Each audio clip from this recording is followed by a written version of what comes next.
आज हम पंचवर्षीय योजनाओं के बारे में देखने वाले हैं। पंचवर्षीय योजना क्या था, इसको क्यों लाया गया था, इसको कौन बनाता है ना। तो पंचवर्षीय योजना का मुख्य जो उद्देश्य था है ना, वो देश का विकास करना, मतलब 5-5 वर्षों के अंतराल में देश का विकास करना इसका मुख्य उद्देश्य था, है ना। आप लोग जानते हैं कि भारत लगभग 200 वर्षों तक है ना अंग्रेजों का गुलाम था, जिसके कारण भारत की अर्थव्यवस्था चौपट हो चुकी थी। तो उसको है ना अर्थव्यवस्था को संतुलन में लाने के लिए इस योजना की शुरुआत की गई थी, है ना।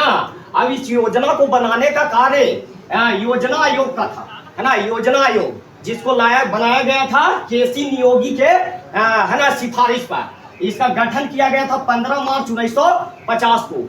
इसके प्रधानमंत्री जो थे इसके अध्यक्ष हुआ करते थे, है ना। और प्रथम अध्यक्ष जो थे वो थे जवाहरलाल नेहरू। यह एक गैर संवैधानिक क्या था, आयोग था, गैर संवैधानिक, जिसकी चर्चा संविधान में नहीं लिखा गया है, मतलब उसकी चर्चा ही नहीं है।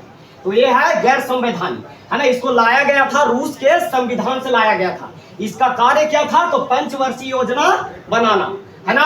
अब तक देश में लगभग 12 पंचवर्षीय योजना बन चुकी है, लेकिन है ना 1 जनवरी 2015 को इसका नाम चेंज कर दिया गया है ना। और इसको कर दिया गया क्या, नीति आयोग, है ना। तो योजना आयोग का मुख्य जो उद्देश्य था क्या करना, है ना, देश का विकास, है ना। और 5-5 वर्षों के अंतराल में पंचवर्षीय योजना के बारे में देखने वाले हैं। तो प्रथम पंचवर्षीय योजना की शुरुआत जो हुआ था ये 1951 में हुआ और यह 1956 तक चला था। यह जो योजना था हेराल्ड डोमर मॉडल पर आधारित था।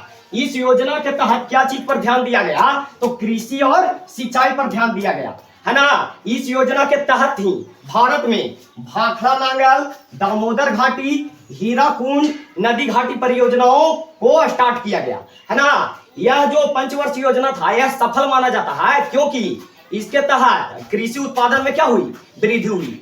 तो ये प्रथम पंचवर्षीय योजना था। इसका कार्यकाल 1951 से 56 तक था। अब आते हैं द्वितीय पंचवर्षीय योजना में, है ना। तो द्वितीय पंचवर्षीय योजना का कार्यकाल 1956 से 1961 तक था, मतलब है ना 1956 में शुरू हुआ, 1961 तक चला।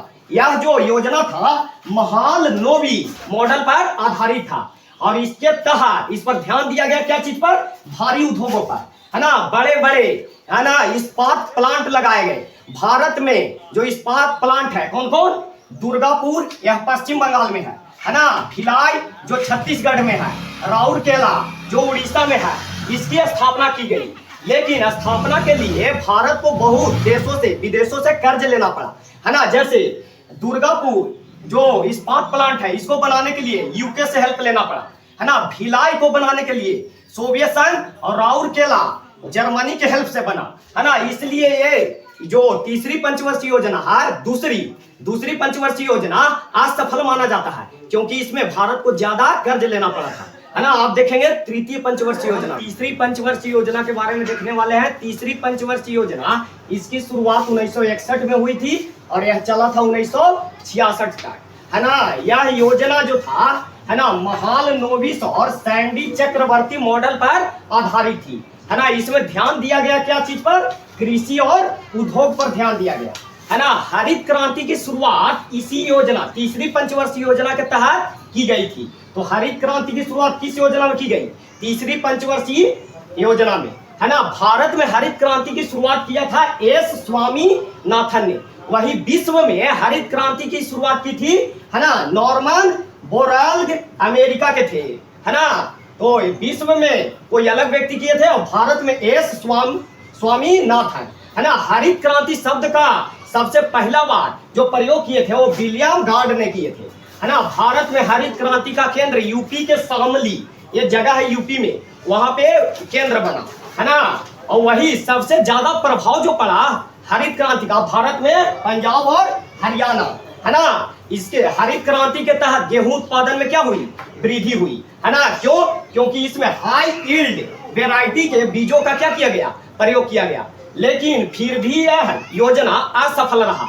इसके असफलता के कारण क्या थे, इस योजना के, है ना, असफलता के कारण क्या थे, तो 1962 में भारत और चीन के बीच में युद्ध हुआ था। वही 1965 में भारत और पाकिस्तान के बीच युद्ध हुआ, और 1966 में भारत में एक भीषण सूखा पड़ा, जिसके कारण फसलें क्या हो गई, नष्ट हो गई, है ना। यही योजना में लाल बहादुर शास्त्री ने एक नारा दिया था, जय जवान जय किसान का, है ना। और इसके बाद इनकी क्या हो गई थी, मृत्यु।